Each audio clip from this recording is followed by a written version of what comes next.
Hello friend, welcome to my technical classes. तो आज हम देखने वाले हैं बिल्डिंग ड्राइंग का आपका चैप्टर नंबर 2 में आपका जो भी छूट गया है रूल आपका principle of planning of residential building का, तो इसमें वो डील करते हैं। तो इसमें देखिए आपका नेक्स्ट जो है इसमें डील करेंगे वो है आपका एलिगेंस। तो एलिगेंस क्या होता है? वो बाहरी लुक होता है, ठीक है, जो कि आपका फ्रंट पार्ट का जो डिजाइनिंग करते हैं उसको इसमें देखना पड़ेगा, ठीक है। आज की बात करें तो हमको आज की डेट में हमको दो बात को लेकर चलना पड़ता है। देखिए, अगर बिल्डिंग बनाते हैं तो दो चीज को हम लोग को ध्यान में देकर चलना पड़ता है। फर्स्ट जो है वो है स्ट्रेंथ, और स्ट्रेंथ के साथ साथ जो है आपका लुक भी अच्छा होना चाहिए, ठीक है। तो इसमें जो है आपका एलिगेंस में आपको वही देखना पड़ेगा। देखिए, आउटवर्ड अपीयरेंस ऑफ बिल्डिंग, ठीक है। तो आपका घर का जो भी है बाहरी लुक वो उस पर आपको ध्यान देना पड़ेगा, ठीक है। आजकल देखते हैं कि कोई भी एक बंदा अगर बिल्डिंग बनाते हैं तो क्या करते हैं कि वो बिल्डिंग तो बना देते हैं लेकिन उसका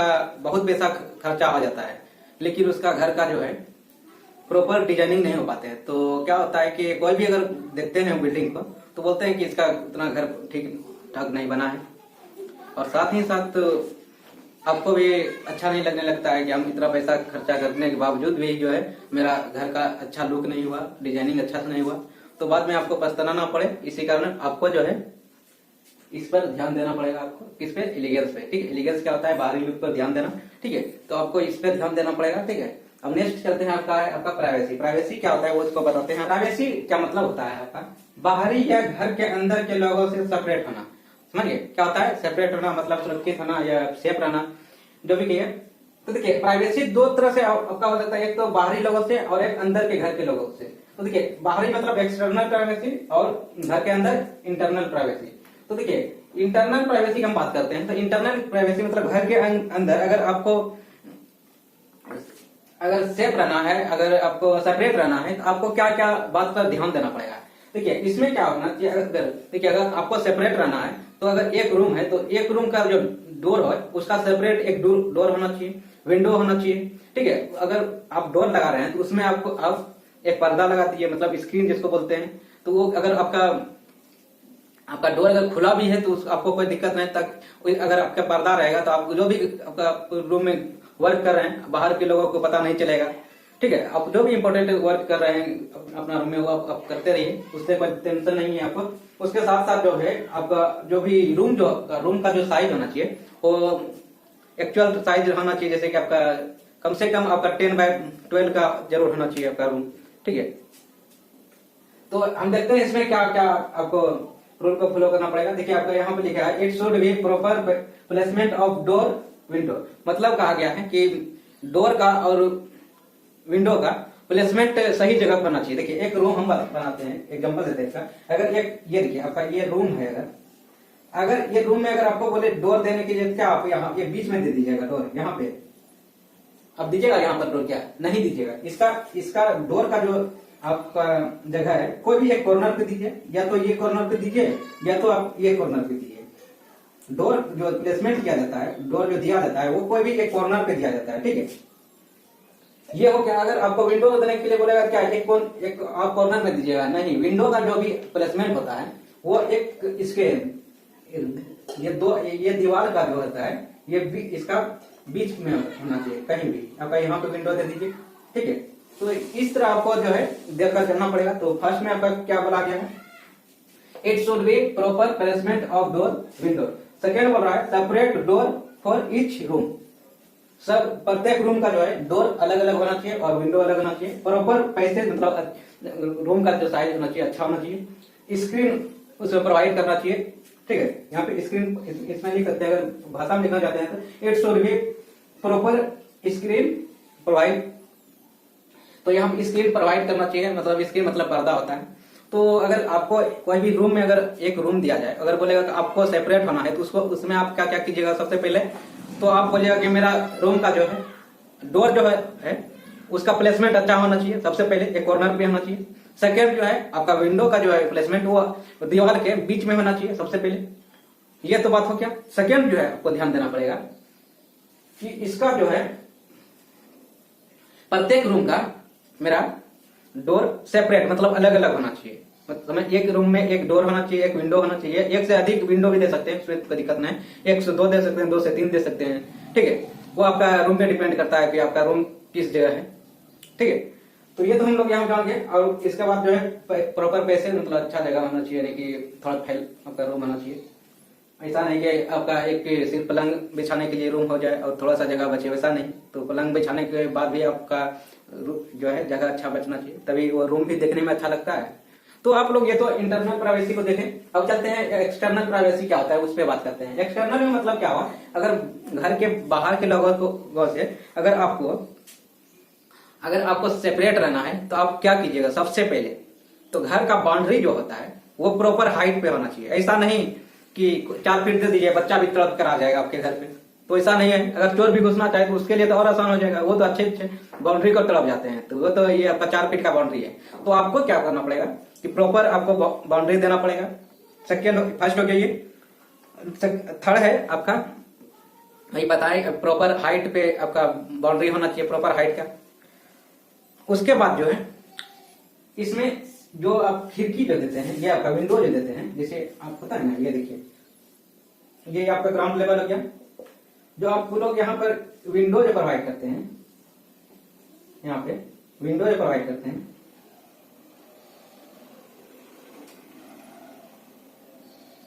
विंडो जो प्रोवाइड करते हैं यहाँ पे, ये जो प्रोवाइड करते हैं, ये यहां से यहां तक का ये लेवल होता है ना, ये इसको बोलते हैं सील लेवल। सील लेवल क्या बोलते हैं इसको, सील लेवल। तो ये विंडो का जो हाइट जो होना चाहिए ग्राउंड लेवल से, वो आपका प्रॉपर हाइट पे होना चाहिए आपका। ये नहीं कि आपका देखिए ये फ्लोर आप फिनिशिंग किए हैं उससे जस्ट 2 फीट पे दे दिए, वैसा नहीं। आपको अगर ऐसा दीजिएगा तो अगर आपके घर घुसे कोई भी, अगर कोई आप इंपॉर्टेंट वर्क ही क्यों नहीं कर रहे हैं, अगर आपका घर रोड से अगर गुजर रहा है, अगर बाउंड्री जो है रोड के बगल में आपका रूम है, तो उसमें क्या होगा कि अगर खिड़की आप विंडो अगर 2 फीट पे प्रोवाइड किए हैं, क्या होगा कि उधर से बंदा आएगा, बच्चा खेलते हुए क्या करेगा, आजकल जानते हैं, एक गिट्टी लेगा और मारना चालू कर देगा। अगर बेच दिया तो आपका कुछ भी वहां पर इंपॉर्टेंट सामान में भी है, तो वो क्या होगा कि आपका नुकसान हो जाएगा। और बात रहा कि अगर आप इंपॉर्टेंट कागज रखा हुआ है, ठीक है, अगर वो बच्चा रोड से गुजरा देखा और वो क्या करेगा, हाथ घुसाया और निकाल के चल दिया, तो वैसा आपके साथ घटना ना घटे, इसके लिए आपको क्या करना पड़ेगा, आपका विंडो का जो है हाइट जो है थोड़ा सा ऊंचाई पे देना पड़ेगा, सील लेवल। जैसे कि सील लेवल कैसे जो है 0 से लेकर के 1 मीटर पे दे सकते हैं, मतलब हाफ मीटर से, 0 नहीं, हाफ मीटर से 1 मीटर के बीच में।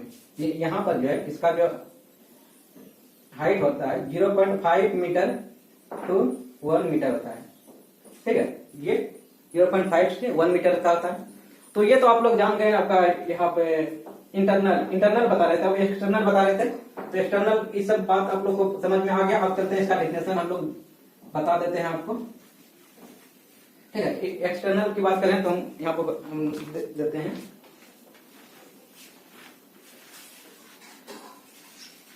तो यहाँ क्या होना चाहिए।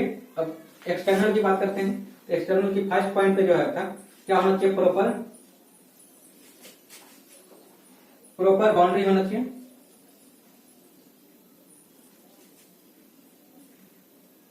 सेकेंड है आपका proper height of sea level होना चाहिए।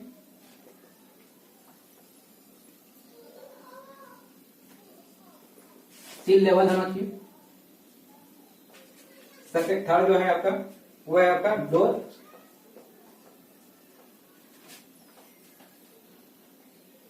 डोर शुड बी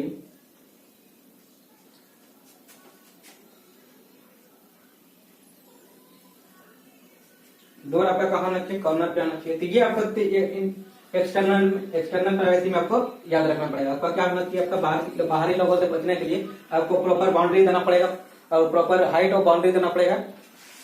और नेक्स्ट है proper height of sea level देना पड़ेगा। खिड़की का जो ऊंचाई होता है उसका वो आपको प्रॉपर देना पड़ेगा। और नेक्स्ट है आपका डोर जो होता है, दरवाजा जो होता है वो कॉर्नर पे होना चाहिए। तो ये आप लोग प्राइवेसी देख लिए। हम नेक्स्ट चलते हैं आपका इकोनॉमी। इकोनॉमी में क्या देखना पड़ेगा आपको, minimum cost and good quality. आपको मिनिमम कॉस्ट, आपका कम पैसा भी लगे और आपका क्वालिटी भी अच्छा हो जाए। तो ये आपको देखकर चलना पड़ेगा आपका इकोनॉमी में। और नेक्स्ट आपका सैनिटेशन। सैनिटेशन मतलब होता है proper drainage system. Proper drainage system का मतलब है कि अगर आप कोई बिल्डिंग बना रहे हैं तो उसमें बिल्डिंग में जो है आपका छत का जो है आपका प्रॉपर आपका स्लोप होना चाहिए, ताकि उस पे जो छत पे जो है आपका पानी का रुकावट ना हो। उससे क्या होगा कि आपका छत खराब हो जाएगा। अगर पानी रुका तो आपका छत का स्ट्रेंथ घटना चालू हो जाएगा। तो आप जो है छत का जो है आपका स्लोप अच्छा होना चाहिए। साथ ही साथ जो जैसे कि आपका पानी किस बगल गिराना है और किस बगल नहीं गिराना है, तो उसको आपको ध्यान में देख कर चलना पड़ता है। तो एक इंजीनियर का यही एक खास बात होता है कि ये सब रूल को फॉलो करके वो कोई भी बिल्डिंग को डिजाइनिंग करते हैं। ठीक है। तो नेक्स्ट है आपका ग्रुपिंग। ग्रुपिंग मतलब होता है वही आपका कि अगर कोई प्लानिंग कर रहे हैं तो एक ग्रुप होना चाहिए कि बेडरूम के बगल में क्या होना चाहिए, बाथरूम के बगल में क्या होना चाहिए, किचन के बगल में क्या होना चाहिए। तो ये सब अगर एक बिल्डिंग बनाते हैं तो एक ग्रुप उसका चलता है। जिस तरह आप लोग अगर कोई भी कंपनी में अगर ग्रुप बनाते हैं तो उसका भी एक सीरीज चलता है कि इसमें बड़ा डिपार्टमेंट से छोटा डिपार्टमेंट, छोटा डिपार्टमेंट से और छोटा डिपार्टमेंट, जैसे सीनियर जूनियर होते हैं ना, उसी तरह होते हैं इसमें। तो इसमें देखिए प्लेस बोला है placing of room, kitchen, bathroom we are in grouping. मतलब ये आपका सब ग्रुपिंग में होना चाहिए। आपका अगर कोई बिल्डिंग बनाते हैं तो उसमें ये सब होना जरूरी है। ठीक है। आपका नेक्स्ट आपका लैंडस्केपिंग। लैंडस्केपिंग मतलब क्या होता है कि जो भी आपका घर बन जाता है, घर बनने के बाद क्या होता है कि आगे में जो भी जगह बचता है तो उसमें क्या करते हैं कि बहुत डिजाइनिंग का आप लोग देखते हैं कि गाछ वृक्ष लगाते हैं या फूल लगाते हैं। तो ये हरियाली सब का जो भी चीज होता है उसमें हम लोग को देखना पड़ेगा कि कौन सा आपका पेड़ पौधा लगाना चाहिए। तो उसको यहाँ पर हमको देखकर चलना पड़ता है लैंडस्केपिंग में। ठीक है।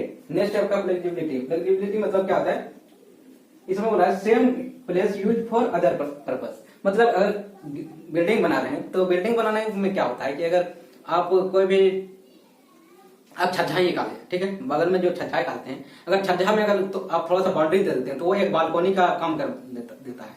तो क्या बोला है कि सेम प्लेस अगर उसका यूज अदर चीज के लिए हो तो उसको आप लोग प्रीफर कीजिएगा। जैसे कि आप यहाँ पर फ्लेक्सिबिलिटी, अगर आप लोग डाइनिंग हॉल बनाते हैं तो उसमें सिर्फ हम लोग क्या करते हैं, खाना बैठ कर तो नहीं खाते हैं, तो उसमें क्या करते हैं, आकर बैठते हैं, सुबह पेपर पढ़ते हैं और अदर काम करते हैं उसमें। तो उसी तरह बोलता है कि एक जगह को जो है अदर पर्पस के लिए भी यूज कर सकते हैं। ठीक है।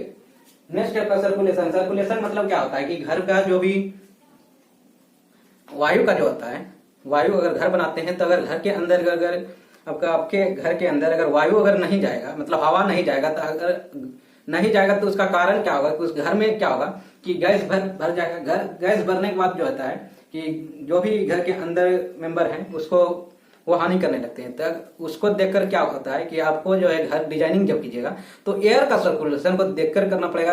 अगर इस एयर का सर्कुलेशन कैसे होता है, देखिए अभी की बात करें तो हम देखिए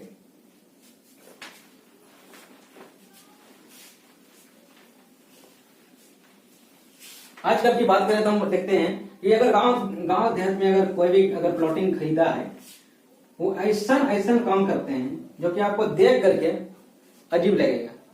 वो एक 1 mm भी जमीन नहीं छोड़ता है। वो क्या करते हैं, जैसे आप उसका प्लॉटिंग यहाँ है, वो दीवार को जब बाउंड्री करेगा, बाउंड्री तो करता ही नहीं है, वो क्या करता है डायरेक्ट यहाँ पर घर का वॉल देना चालू कर देता है। घर का वॉल देना चालू करता है, चारों वॉल दे देता है। उसके पास क्या हुआ, अब उसके पास ये बगल तो उसका जमीन रहा नहीं। अगर वो ये अगर इधर ये बंदा अगर घर बना देता है यहाँ पे, तो क्या अगर इसके बगल में भी जमीन है, इसके बगल में भी जमीन है, इसके बगल भी जमीन है, अगर दूसरा बंदा अगर इसके बगल में अगर जमीन खरीद लिया तो क्या इधर से भी अगर कोई बंदा खरीदा जमीन, कोई इधर से भी बंदा खरीद लिया जमीन, तो क्या इसको तो इधर से हवा देना बंद हो जाएगा, ना तो इधर से मिलेगा। एक मिला तो इधर एक रोड है, इधर ये रोड के थ्रू से ही इधर जाएगा।